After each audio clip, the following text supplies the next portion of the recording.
জি, আলহামদুলিল্লাহ ভালোই। লাইফা বলে যে মিস ক্লাস শুরু হওয়ার আগে খুব এক্সাইটেড থাকে, তাড়াতাড়ি ক্লাসে জয়েন করতে হবে।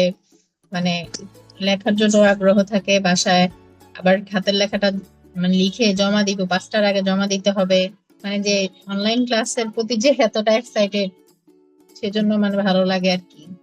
মানে আমি আর কখনো অনলাইনে মানে ওকে কোনো ক্লাস করাইনি, ফার্স্ট টাইমই করাইতেছি।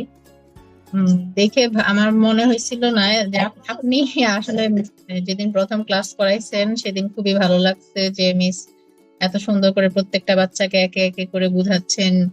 উম এই তো এই 30 দিন যখন ক্লাস করাইলেন দেখলাম, আমার কাছে খুবই মানে ভালো লাগছে যে মানে এতটা সুন্দর করে আসলে দেখা যায় অনেক সময় অফলাইনেও যখন ক্লাস নেয় বা বাচ্চাদেরকে প্রাইভেট পড়ায়, কোচিং করায়, প্রত্যেকটা বাচ্চাকে এত সুন্দর করে গাইডলাইন করা আসলে টাইম 1 ঘন্টার ভিতরে সম্ভব হয় না, কিন্তু আপনি অনেক সুন্দরভাবে গাইডলাইন করেছেন, যেটা আমার খুবই ভালো লেগেছে।